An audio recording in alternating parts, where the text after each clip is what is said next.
Oh pernah.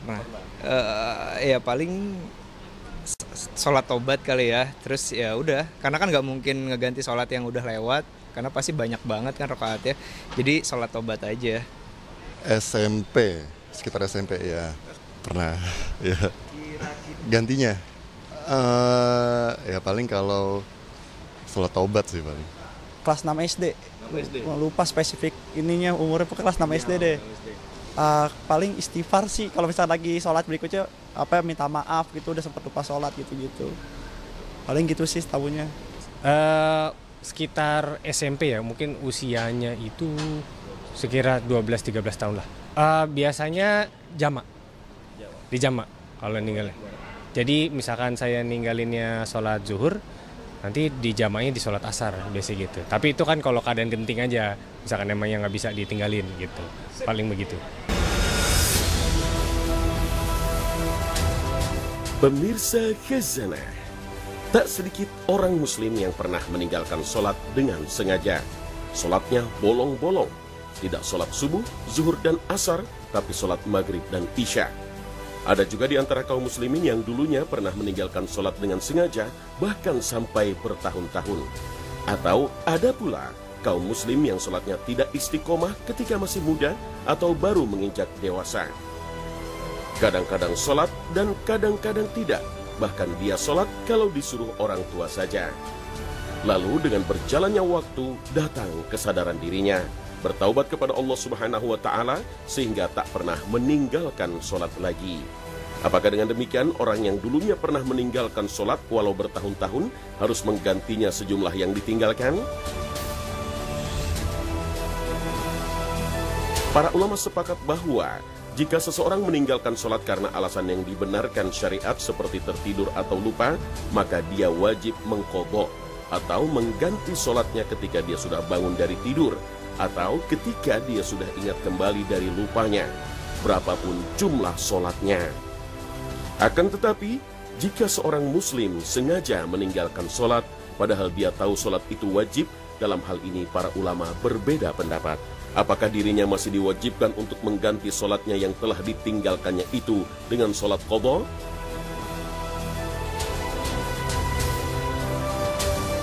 Mayoritas ulama dari mazhab Al-Hanafi, Maliki, Syafi'i, dan Hambali sepakat bahwa orang yang meninggalkan sholat karena sengaja wajib mengganti sholatnya dengan sholat qadha. Karena bila orang yang meninggalkan sholat yang tidak sengaja atau terlupa saja tetap wajib mengganti, apalagi yang sengaja meninggalkannya, tentu lebih wajib lagi untuk menggantinya. Sebab saat dia meninggalkan sholat fardu, dia sudah berdosa, dan kalau tidak diganti tentu akan semakin besar dosanya. Imam Nawawi menegaskan bahwa orang yang terlewat sholatnya wajib untuk mengqadha atau menggantinya, baik terlewatnya sholat itu disebabkan uzur atau tanpa uzur. Memang ada sebagian kecil ulama yang berpendapat orang yang pernah meninggalkan sholat di masa lalu, jika ingin bertaubat cukup dengan bertaubat dan taubat nasuha, lalu memperbanyak sholat sunnah. Pendapat sebagian kecil ulama inilah yang banyak diikuti kaum muslim hari ini. Entah apa alasannya, mungkin karena langkah ini dinilai lebih ringan. Jika mayoritas ulama menyatakan wajib mengganti sholatnya bagi orang yang pernah meninggalkan sholat dengan sengaja, sekalipun pernah meninggalkan bertahun-tahun, masalahnya bagaimana cara menggantinya? Apakah dengan cara mengganti semua sholat yang pernah ditinggalkan, padahal jumlahnya sangat banyak? Para ulama hampir seluruhnya sepakat tentang kewajiban mengganti sholat fardu yang ditinggalkan di masa lalu. Namun kalau bicara tentang bagaimana teknis mengerjakannya, memang mengundang perbedaan pendapat. Mengapa? Penjelasannya sederhana saja, karena memang tidak ada contoh cara mengganti sholat yang ditinggalkan itu di masa Rasulullah SAW atau juga di masa sahabat. Bahkan juga tidak kita temukan dari masa tabi'in dan generasi salaf berikutnya. Mengapa tidak ada contohnya? Karena cerita orang sudah balik tapi tidak sholat itu memang tidak pernah terjadi di masa Rasulullah SAW. Boro-boro meninggalkan sholat, tidak ikut sholat berjamaah ke masjid saja, Nabi SAW sampai mengancam mau membakar rumahnya. Sehingga tidak ada cerita di zaman Nabi orang yang meninggalkan sholat secara sengaja. Maka wajar kalau kita tidak menemukan contoh bagaimana tata cara mengganti sholat yang tidak dikerjakan sampai setahun lamanya. Kalau sampai terjadi, pasti orang itu sudah dihukum dengan sangat keras sampai mau sholat.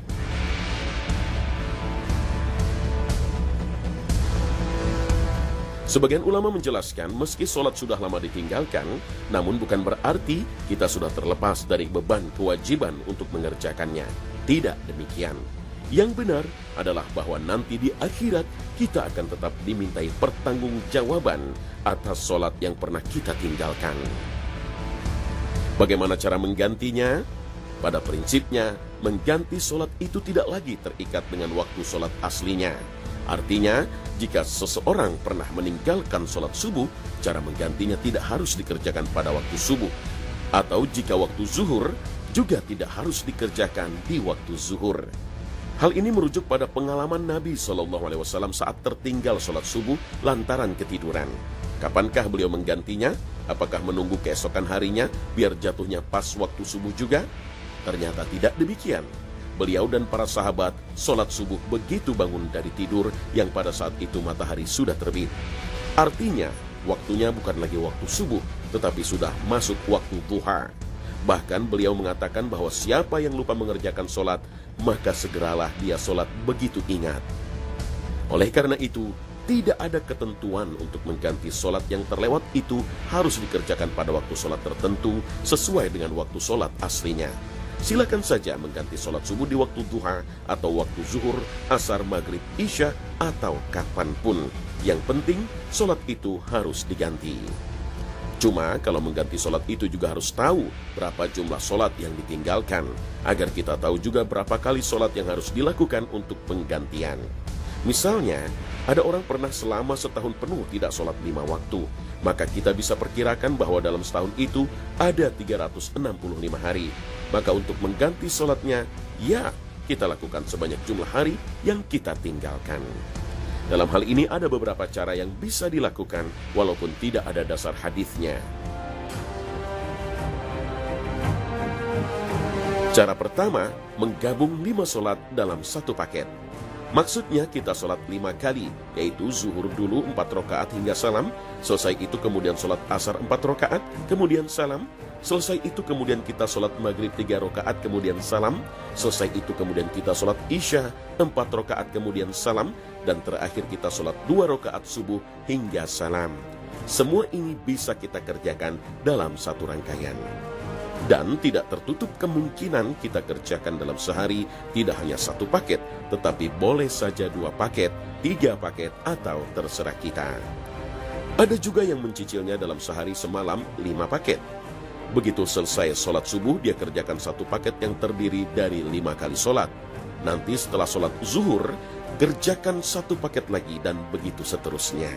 Jadi kalau sehari dapat 5 paket untuk mengejar 365 hari, bisa diselesaikan dalam hitungan 73 hari atau 2,5 bulan.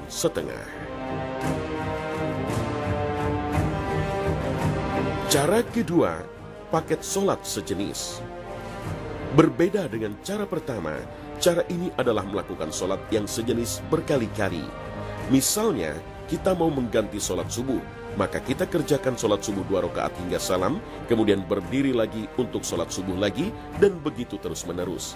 Mungkin dalam satu paket bisa saja terdiri dari 10 kali sholat subuh, atau boleh juga 20 kali, 30 kali, atau kalau kuat, ya 100 kali pun boleh. Waktunya juga tidak harus terikat dengan waktu subuh. Boleh dikerjakan di waktu zuhur, asar, maghrib, isya, dan juga subuh itu sendiri. Dari kedua cara ini mungkin bisa juga dikombinasikan antara keduanya. Tetapi yang paling inti adalah bagaimana caranya kita bisa melunasi hutang sebelum malaikat maut datang. Maka bayarlah segera semua hutang dan jangan khawatir jika kelebihan. Yang kita khawatirkan justru kalau kurang, sebab membayarnya nanti di neraka dengan cara dibakar sampai hangus, lalu dibuatkan lagi kulit untuk sekedar dibakar lagi, dan begitu seterusnya. Jadi masih lebih mending kalau membayar lebih, karena tidak akan sia-sia, malah jadi pahala yang memberatkan timbangan amal. Wallahu a'lam bissawab.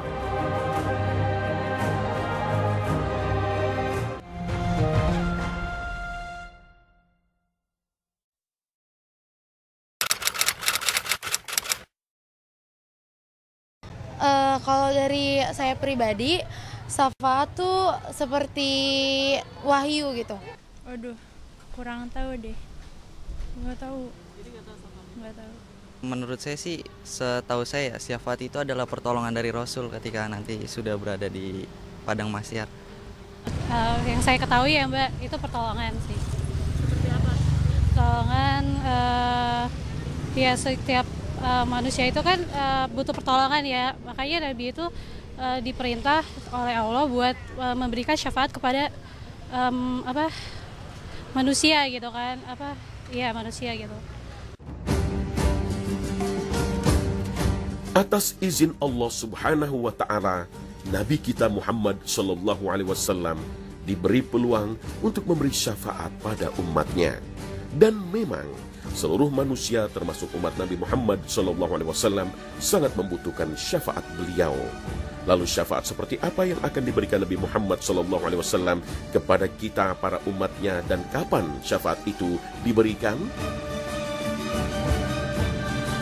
Perlu diperhatikan bahwa syafaat hakikatnya adalah doa atau memerantarai orang lain untuk mendapatkan kebaikan dan menolak keburukan.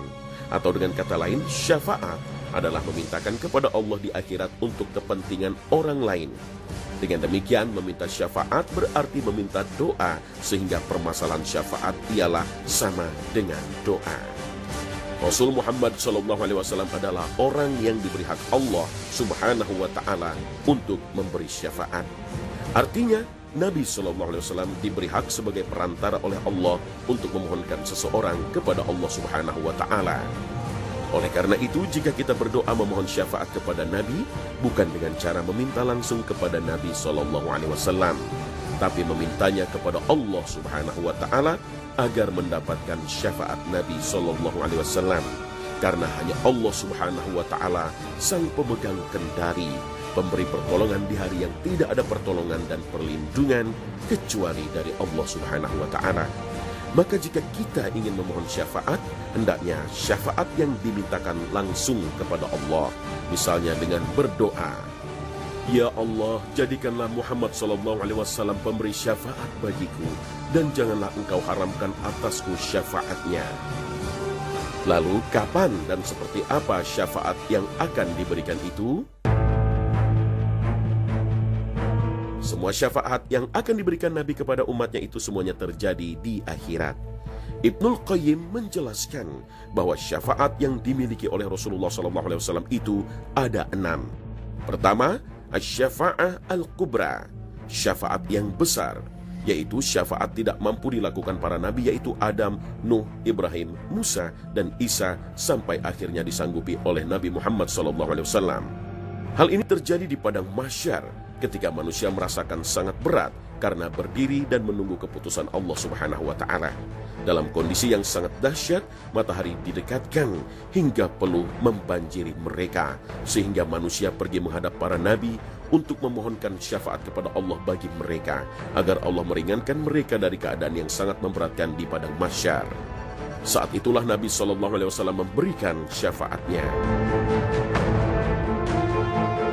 Kedua, syafaat Rasulullah SAW untuk calon penghuni surga agar dimudahkan masuk ke dalamnya.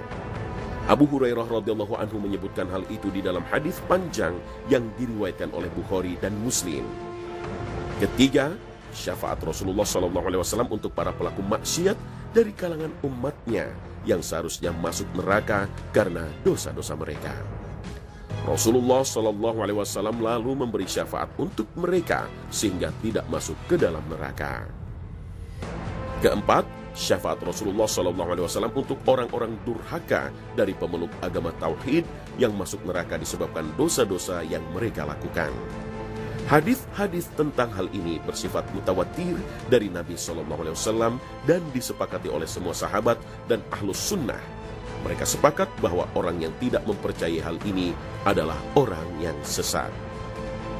Kelima, syafaat Rasulullah SAW untuk penghuni surga agar pahala mereka bertambah dan derajat mereka di dalam surga meningkat. Syafaat ini khusus diberikan kepada orang-orang ikhlas yang tidak mencari pelindung dan pemberi pertolongan selain daripada Allah. Sebagaimana firman Allah Ta'ala, Peringatkanlah dengannya Al-Quran itu orang yang takut akan dikumpulkan menghadap Tuhannya pada hari kiamat. Tidak ada bagi mereka pelindung dan pemberi syafaat, pertolongan selain Allah, agar mereka bertakwa. Al-Quran Surah Al-An'am ayat 51. Keenam, syafaat Rasulullah SAW untuk keluarganya yang kafir, yang termasuk penghuni neraka, sehingga diringankan azabnya. Syafaat ini hanya khusus bagi paman Nabi Abu Thalib yang meninggal dalam keadaan musyrik. Dengan demikian, semua syafaat Nabi Muhammad SAW itu diberikan ketika di akhirat. Lalu bagaimana agar mendapatkan syafaat Nabi SAW? Sebenarnya banyak amalan yang bisa mengantarkan kita mendapatkan syafaat Nabi SAW. Salah satunya, amalan yang ringan dan mudah dilakukan namun seringkali banyak diabaikan banyak orang, yaitu menjawab azan dan berdoa setelah azan. Inilah yang dianjurkan Nabi SAW dalam sabdanya. Jika kalian mendengar azan, maka jawablah seperti apa yang dilantunkan muazin. Lalu bacalah sholawatlah untukku. Karena barang siapa yang bersolawat untukku, maka Allah akan bersolawat untuknya 10 kali. Kemudian mintakanlah kepada Allah untukku al-wasilah, karena dia adalah satu kedudukan di surga yang tidak sepatutnya, kecuali untuk seorang hamba Allah. Dan aku berharap bahwa akulah ia. Barang siapa yang memohonkan untukku al-wasilah, maka akan mendapat syafaatku. Hadis riwayat Muslim, Nasa'i, dan yang lainnya. Oleh karena itulah, Nabi SAW menganjurkan kita untuk berdoa setelah seruan azan selesai dikumandangkan dalam sabdanya. Siapa yang mendengarkan azan lalu dia membaca doa, Allahumma rabba hazihid da'watid tammah wassalatil qa'imah ati Muhammadanil wasilata wal fadilah wab'athu maqaman mahmudanil ladzi wa'adtah. Maka halal baginya untuk mendapatkan syafaatku pada hari kiamat. Hadis riwayat Bukhari, Ahmad, dan yang lainnya. Dari keterangan Nabi SAW ini, kita bisa menyimpulkan bahwa rangkaian amal yang hendaknya dilakukan saat azan dikumandangkan adalah: pertama, menjawab azan dengan mengikuti seperti ucapan muazin, lalu membaca sholawat setelah menjawab azan, dan setelah selesai membaca doa sebagaimana diajarkan Nabi SAW dalam riwayat Bukhari. Inilah di antara sebab untuk mendapatkan syafaat dari Nabi SAW. Sebuah amalan yang sangat ringan dan berpahala besar. Allahu a'lam.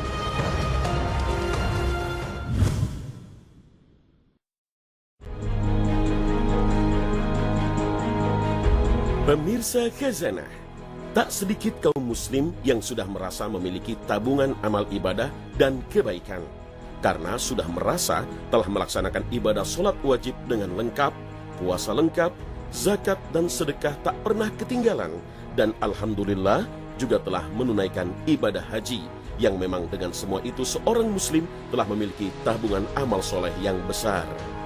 Dengan itu semua sebenarnya tugas seorang muslim belum selesai. Yang paling penting justru bagaimana kita bisa mempertahankan amalan-amalan soleh yang telah kita lakukan itu tetap utuh sampai akhir hayat kita. Mengapa? Karena memang tidak ada jaminan jika amal-amal soleh yang telah terkumpul banyak itu akan utuh seterusnya. Bisa saja dalam perjalanan hidup ini, amalan-amalan itu tanpa kita sadari berkurang sedikit demi sedikit, atau bahkan mungkin bisa hilang seketika. Karena dalam agama ada perbuatan-perbuatan yang bisa menghapus tabungan amal kita. Maka itulah yang perlu diwaspadai. Allah Subhanahu wa Ta'ala berfirman, supaya tidak hapus pahala amalanmu sedangkan kamu tidak menyadari. Al-Quran Surah Al-Hujurat ayat 2. Ketika ayat ini diturunkan, para sahabat sangat khawatir sekali. Misalnya Sabit bin Qais bin Syammas radhiyallahu anhu. Dia merasa takut dirinya termasuk dari orang-orang yang terhapus amalnya dan akan menjadi penghuni neraka. Kemudian Nabi SAW mengutus seseorang untuk menemuinya dan menyampaikan kepadanya, kamu bukan termasuk penghuni neraka, tetapi kamu termasuk ahli surga. Hadis riwayat Al-Bukhari. Oleh karena itu, setelah seseorang mengerjakan amal soleh dengan ikhlas dan benar, ia wajib menjauhkan diri dari hal-hal yang membatalkan pahalanya. Kemudian dia meningkatkan ketaatan hingga akhir hayat. Lalu perbuatan-perbuatan dosa seperti apakah yang bisa menghilangkan dan menghapus amal seorang muslim? Penghapus amal yang paling besar adalah syirik dan kufur. Keduanya tidak hanya menghapus sebagian amal saja, tapi menghapuskan semua amal kebaikan yang pernah dikerjakan seseorang. Allah Subhanahu wa Ta'ala berfirman, "Dan sesungguhnya telah diwahyukan kepadamu dan kepada nabi-nabi yang sebelummu, jika kamu mempersekutukan Tuhan, niscaya akan hapuslah amalmu dan tentulah kamu termasuk orang-orang yang merugi." Al-Quran Surah Az-Zumar ayat 56. Allah Subhanahu wa Ta'ala juga berfirman, "Barang siapa yang kafir sesudah beriman, tidak menerima hukum-hukum Islam, maka hapuslah amalannya, dan ia di hari akhirat termasuk orang-orang merugi." Al-Quran Surah Al-Ma'idah ayat 5. Itulah dua dosa besar yang bisa menghapus amalan soleh seorang muslim. Namun bukan berarti hanya dua dosa besar itu yang bisa menghapus amal. Para ulama sepakat masih ada dosa yang derajatnya di bawah syirik dan kufur yang bisa menghapuskan sebagian pahala amal soleh yang sebanding dengannya. Imam Ahmad pernah berkata, apabila seseorang merasa khawatir kepada dirinya berbuat sesuatu yang mendekati zina, hendaknya ia segera menikah. Dia berhutang dan menikah supaya tidak terjerumus ke dalam keharaman, lalu amalnya terhapus. Ibnu Rajab menyepakati kesimpulan ini bahwa amal bisa terhapus karena sebab sebagian dosa sebagaimana firman Allah Ta'ala. Demikian pula Al-Hasan Al-Basri berpandangan demikian. Al-Quran telah memperingatkan orang-orang beriman dari pembatal-pembatal amal ini. Hai orang-orang yang beriman, taatlah kepada Allah dan taatlah kepada Rasul, dan janganlah kamu merusakkan pahala amal-amalmu. Al-Quran Surah Muhammad ayat 33. Imam Ahmad menjelaskan sebab turunnya ayat ini bahwa para sahabat Rasulullah SAW menyangka dosa yang menyertai la ilaha illallah tidak membahayakan, sebagaimana amal soleh yang menyertai kesyirikan tidak memberi manfaat. Maka turunlah ayat ini. Setelah itu para sahabat merasa takut dosa mereka akan menghapuskan amal mereka. Bukti lain bahwa ada perbuatan dosa yang bisa menghapus amal soleh seorang muslim seperti yang difirmankan Allah Subhanahu wa Ta'ala. Hai orang-orang beriman, janganlah kamu menghilangkan pahala sedekahmu dengan menyebut-nyebutnya dan menyakiti perasaan si penerima. Al-Quran Surah Al-Baqarah ayat 264. Ayat ini mengabarkan sedekah bisa rusak dan pahalanya terhapus karena suka menyebut-nyebutnya atau mengungkit-ungkitnya dengan perkataan atau perbuatan kepada seseorang. Sedekah juga bisa terhapus karena menyakiti atau berbuat buruk kepada orang yang telah diberi. Maka dari sini, orang yang telah mengerjakan amal-amal soleh, khususnya amal besar dalam Islam, dia wajib menjaga amal tersebut dari pembatal-pembatalnya, khususnya syirik dan kufur, dan umumnya sebuah perbuatan maksiat dan keburukan. Karena keburukan bisa menghapuskan kebaikan, sebagaimana kebaikan menghapuskan keburukan. Dan penentu amal seseorang adalah di penghujungnya. Wallahu a'lam.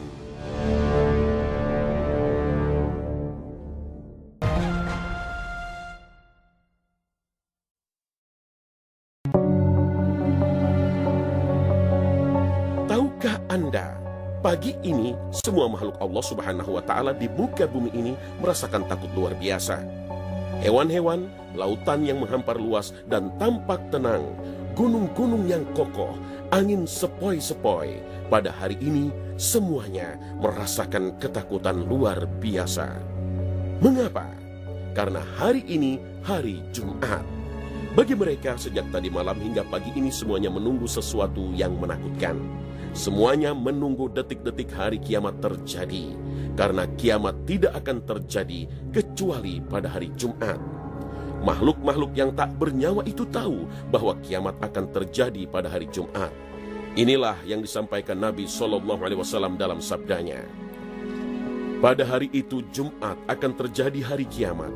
Tidak ada satu malaikat pun yang didekatkan kepada Allah, tidak juga langit dan bumi, angin, gunung, dan lautan, melainkan semuanya takut pada hari Jumat. Hadis riwayat Ibnu Majah dan Ahmad. Tak hanya itu, binatang-binatang melata yang hidup di dunia ini juga merasakan hal yang sama. Maka setiap kali memasuki hari Jumat, di pagi hari sebelum matahari terbit, para binatang di dunia ini akan memperhatikan dengan seksama, jangan-jangan hari ini terjadi kiamat. Kekhawatiran para hewan ini disampaikan Nabi SAW dalam sabdanya. Tidak ada satu binatang melata pun di atas bumi ini melainkan ia akan menyambut hari Jumat pada pagi hari dalam keadaan memperhatikan dengan seksama apa yang akan terjadi hingga matahari terbit, karena demikian takutnya pada hari kiamat kecuali anak Adam. Hadis riwayat Abu Daud An-Nasa'i. Makhluk-makhluk ini merasa khawatir dengan terjadinya kiamat pada hari Jumat. Angin merasa takut dengan terjadinya kiamat. Langit merasa takut, bumi merasa takut, lautan pun merasa takut. Ironinya, di tengah ketakutan semua makhluk ini, manusia masih merasa tenang. Bahkan justru merasakan di waktu subuh masih bisa menikmati lelapnya tidur. Sepatutnya kita mengambil pelajaran dari tanda-tanda kekuasaan Allah ini.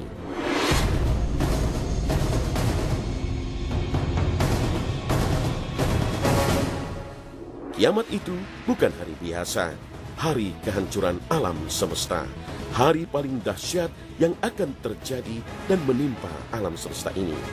Gunung-gunung meletus, lautan meluap, lahar-lahar panas keluar dari perut bumi, langit pun runtuh. Semua benda, termasuk manusia, berterbangan seperti kapas yang berhamburan. Hari yang disebut-sebut oleh para nabi sebagai hari di mana Allah Subhanahu wa Ta'ala murka dengan semurka-murkanya, tidak pernah murka seperti hari ini. Maka sungguh mengherankan jika hari yang demikian dahsyatnya ini terlupakan begitu saja oleh manusia. Justru yang merasa takut makhluk-makhluk lain yang tampak tidak berakal dan tak punya jiwa. Nah, inilah keagungan hari Jumat. Hari yang dimuliakan dan diagungkan untuk umat Nabi Muhammad SAW. Dan pada hari Jumat ini, tiupan sangkakala yang menandai hari kiamat akan terjadi. Aus bin Aus menuturkan, Rasulullah SAW bersabda, sesungguhnya di antara hari kalian yang paling utama adalah hari Jumat. Di hari itu Adam diciptakan, di hari itu Adam meninggal, di hari itu tiupan sangkakala pertama dilaksanakan, di hari itu pula tiupan kedua dilakukan. Hadis riwayat Muslim. Meski Allah Subhanahu wa Ta'ala telah memberitahukan kepada Nabi SAW akan hari terjadinya kiamat, tapi Jumat kapan? Tidak ada yang mengetahuinya. Allah Subhanahu wa Ta'ala berfirman, manusia bertanya kepadamu tentang hari berbangkit. Katakanlah, sesungguhnya pengetahuan tentang hari berbangkit itu hanya di sisi Allah. Dan tahukah kamu, hai Muhammad, boleh jadi hari berbangkit itu sudah dekat waktunya. Al-Quran Surah Al-Ahzab ayat 63. Wallahu a'lam.